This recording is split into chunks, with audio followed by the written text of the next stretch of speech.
Boa noite, gente, tudo bem? Tô enviando aqui um vídeo explicativo sobre o exercício da nossa aula de hoje, tá? A aula de hoje vai apresentar apenas um exercício onde você tem que avaliar dois pares, tá? Ele é apenas um exercício, só que ele traz muita informação, tá?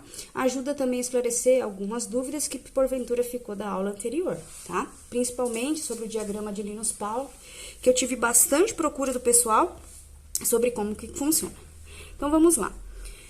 Ele quer que você apresente as proporções entre cátions e ânions dessa dupla, tá? Desse conjunto de átomos, nesse caso aqui do magnésio e do cloro. São dois pares que eu tô pedindo no exercício 1.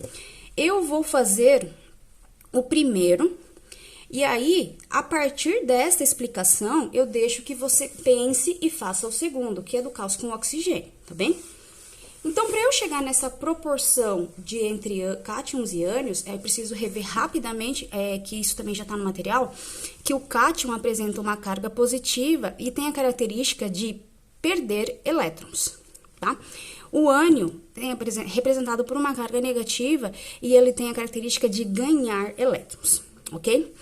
Para eu saber quanto eu vou perder ou quanto eu vou ganhar, quem que me ajuda a enxergar essas quantidades?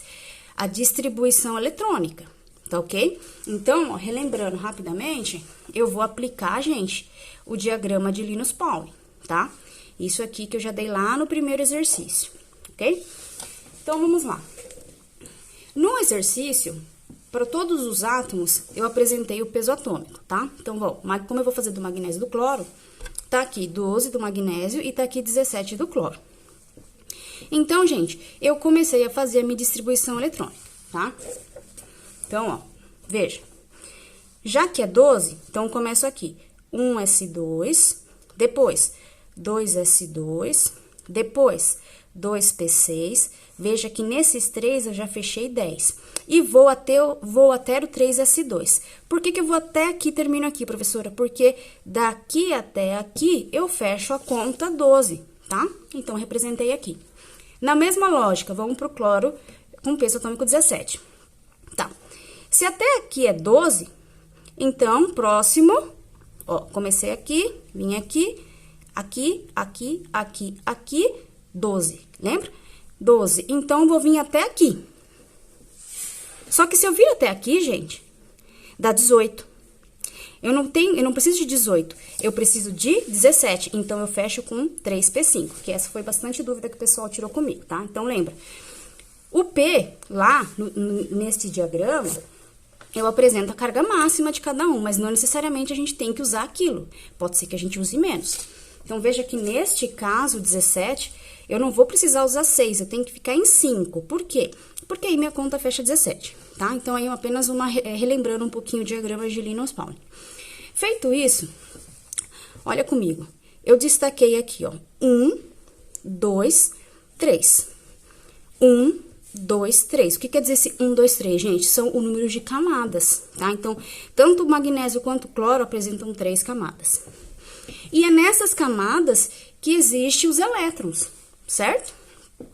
Bom, eu fico em 3 porque fecha a conta 12. Eu fico em 3 porque fecha a conta 17. Feito isso, agora olha o segundo destaque que eu fiz. 3s2 e 3s2, 3p5. Então, eu vou, na verdade, veja que eu destaquei a minha terceira camada, tá? Tá um pouco rabiscado porque eu já preparei para vocês. Quando eu faço isso, eu tô estudando a minha camada de valência, tá? Então, das camadas, a última camada que você estuda é a camada de valência, e é nela que você vai estudar se tem ganho ou tem perdas de elétrons, tá bom? Então, vamos lá. Veja que, então, nessa última camada que eu destaquei, eu tenho 2 elétrons. Veja que nessa última camada, eu tenho 2 com 5, 7 elétrons, tá? Agora, presta atenção. A regra é o seguinte, nós temos que fechar sempre 8 elétrons cada camada. Interessante que a gente faça isso. Por quê? Isso quimicamente quer dizer que você estabiliza o teu átomo, ou seja, você obedece a regra do octeto, tá bem? Então, veja que tanto aqui quanto aqui, ó, não vai acontecer o quê? a estabilidade, certo? Então, o que eu faço para ficar estável? Aí é onde eu paro para observar. Eu vou começar por esse cara aqui de baixo, porque vai fazer sentido depois o cara de cima. Então, veja comigo. Peguei a terceira camada. Quantos elétrons tem? Tem 7. Só que a regra é ter 8. Então, gente, eu preciso, ok, já fiz até a conta, eu preciso de mais um elétron para poder ficar com 8. Então, eu entendo que o cloro precisa ganhar quanto? Um elétron. Opa, quem ganha, lembra que eu falei? É menos, então ele fica caracterizado como menos 1. E a regra é o seguinte, gente, se um ganha, outro tem que perder, tá? Sempre tem essa ideia, essa relação entre os átomos, tudo bem? Então, se isso aqui já ganhou elétron, consequentemente, esse cara de cima vai perder. Então, quanto que vai perder? Esses 2 elétrons, tá? Quando ele perde, é como se essa camada já não existisse. Então, dá uma olhada na camada anterior. Fecha quanto? Fecha 8.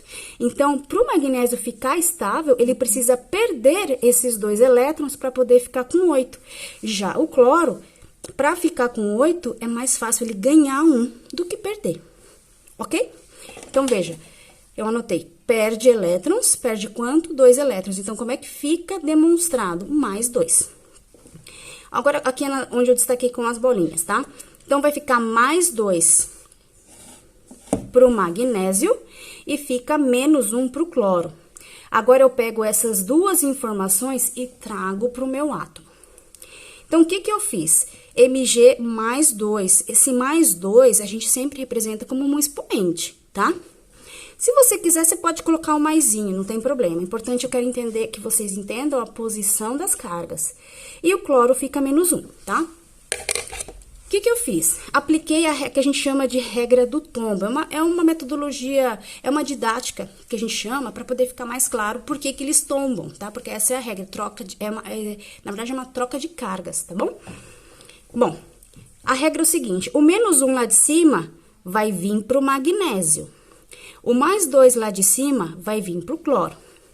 Então, ó, quando tomba, o mais 2 lá não vem pro cloro? Então, eu vou representar aqui, 2.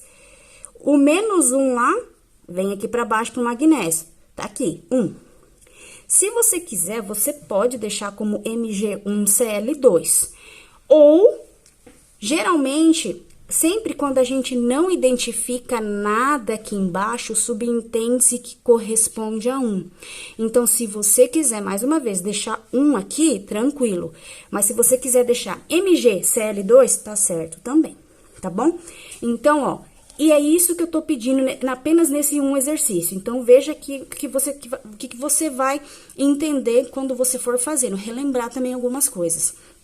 Primeiro, a distribuição eletrônica, tá? Nesse exercício, fica um pouco mais claro as partes teóricas que eu mando, tá? Então, isto aqui, gente, onde eu destaco aqui com esse marca-texto, é a minha camada de valência. Então, é nela que eu vejo a aplicação de um cátion e um ânion, tá ok?